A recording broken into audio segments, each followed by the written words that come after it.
అడుగుతాడు, స్వామి కలి వచ్చేస్తున్నాడు కదా, మరి కలియుగంలో మీ స్థితిగతులు ఎలా ఉంటాయి, దయచేసి మీరు ఎక్కడుంటారో చెప్తారా అన్నప్పుడు స్వామి నవ్వేట. వెంటనే నారదుడు, అంటే స్వామి తమరు వైకుంఠంలోనే ఉంటారా? అడ్డంగా తలకాయ ఊపేట, ఉండనని. అంటే స్వామి భూలోకంలో ఆలయాల్లో ఉంటారా? మరలా అడ్డంగా ఊపేట, ఉండను. నారదుడికి భయం వేసింది. వైకుంఠంలో ఉండవు, దేవాలయాల్లో ఉండవు, యోగుల హృదయాల్లో ఉంటావా? ఉండను అన్నట్టు మరలా. నారద మామూలు ఇంకా భయం వేసింది. ఇదేమిటి, ఎక్కడ అడిగినా ఉండనంటున్నాడు. అదే స్వామి మీరు అలా చెప్తున్నారు, మరి ఎక్కడుంటారో దయచేసి చెప్తారా మీరే? ఎక్కడ నా నామ సంకీర్తన జరుగుతూ ఉంటుందో, ఎవరైతే నా నామస్మరణం చేస్తూ ఉంటారో వారి దగ్గర ఉంటాను, ఆ స్థలంలో నేను ఉంటాను అని చెప్పడం జరిగిందట. కాబట్టి కలియుగంలో నామస్మరణం అనేది చాలా ముఖ్యము. చేసే నామస్మరణం కూడా త్రికరణ శుద్ధిగా చేయాలి, శ్రద్ధతో చేయాలి, భక్తితో చేయాలి. అంతే తప్పితే ఏదో టైంపాస్ కోసము అటు చూస్తూ ఇటు చూస్తూ అశ్రద్ధతో చేయటం వలన రావాల్సిన ఫలితాన్ని మనం పొందాం. 100% ఫలితం రావాలంటే శ్రద్ధతో చేయాలి. అశ్రద్ధతో చేయటం ద్వారా 30%, 40%, 20% వస్తూ ఉంటుంది. కాబట్టి ఆ పరబ్రహ్మ స్వరూపుడు సూచించిన విధంగా శ్రద్ధ కావాలి. ప్రతి సాధకుడికి శ్రద్ధ కావాలి, సహనం కావాలి. ప్రతిరోజు మనం చెప్పుకుంటూనే ఉన్నాం, శ్రద్ధాసహనం, శ్రద్ధాసహనం, శ్రద్ధాసహనం. ఎందుకంటే ఇదే బేసిక్ క్వాలిఫికేషన్స్ అంటే సాధకుడికి ఇదే. మిగతావన్నీ పక్కన పెట్టండి. ధ్యానం చేస్తావా, ఇంకోటి చేస్తావా, ఇంకోటి చేస్తావా, ఏమి చేయాలన్నా శ్రద్ధాసహనం కావాలి. ఈ రెండు లేకుండా మీరు ఎన్ని చేసినా వృధానే. కారణం సహనం లోపించినట్లయితే సాధన కాదు, శ్రద్ధ లోపించిన సాధనే కాదు.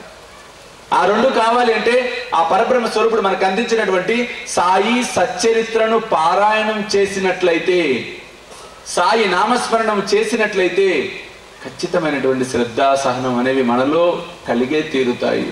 అందరూ ఒక క్షణం మీ జీవితాలను కాసేపు వెనక్కి ఆలోచించండి. బాబా దగ్గరికి రాకముందు మన పరిస్థితి ఏమిటి, బాబా దగ్గరికి వచ్చిన తర్వాత మనలో వచ్చిన మార్పు ఏమిటి?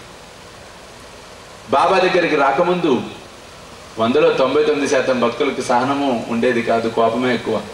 కానీ బాబా దగ్గరికి వచ్చిన తర్వాత మనకు తెలియకుండానే క్రమేపీ కొద్దిగా కోపం తగ్గిపోతుంది, సహనం పెరుగుతుంది. కారణం ఆ పరబ్రహ్మ స్వరూపుల్లో ఉన్నటువంటి అద్వితీయమైనటువంటి శక్తి అదే. కాబట్టి మోక్షమూలం గురు కృప. గురువు యొక్క కృప వర్షించాలి అంటే గురువు యొక్క ఆజ్ఞను పరిపాలించాలి.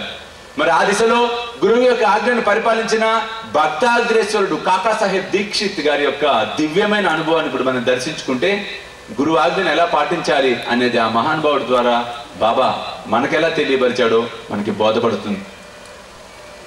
కాకాసాహెబ్ దీక్షిత్ గారు అప్పటి రోజుల్లో ఢిల్లీ కౌన్సిల్ మెంబర్. ఆయన ఒక వకీల్, అడ్వకేట్, బ్యారిస్టర్ చేశారు. ఆయన ఇంగ్లాండ్, ఇండియా తిరుగుతూ ఉండేవారు. ఒకనొక సందర్భంలో ఇంగ్లాండ్లో ఒక కేసుని వాదించే నిమిత్తము వెళ్ళటం జరిగింది. ట్రైన్ ఎక్కుతూ కాలు కాస్త జారి పడ్డాట, కాలు ఫ్రాక్చర్ అయిపోయింది. అప్పటికి ఇంకా బాబా దగ్గరికి రాలే దీక్షిత్ గారు. ఎన్ని మందులు వాడారట, ఎంతో చేశారట, నెప్పిపోవట్లా, కుంటుకుంటూ నడుస్తున్నాడు ఈయన. ఆ సమయంలో నానాసాహెబ్ చందోర్కర్ గారు, మనం గతంలో చెప్పుకున్నాం నానాసాహెబ్ చందోర్కర్ గారి గురించి. ఈయన డిప్యూటీ కలెక్టర్గా చేయడం జరిగింది. బాబా భక్తులందరూ ఒక స్థాయిలో ఉన్నటువంటి వారు, అది కూడా వారంతటా వారుగా రావటం అనేది జరిగింది. హనుమంతు ఉన్నవారిని ఈడ్చుకొచ్చేటట్టు చేశాడు బాబా. ఒకసారి నాన్నగారు వృత్తాంతం చూద్దాం, ఇంట్రడక్షన్ ఎలా ఉంటుందో. నానాసాహెబ్ చందోర్కర్ తన పరిగణలో సిరిడి గ్రామం ఉంది.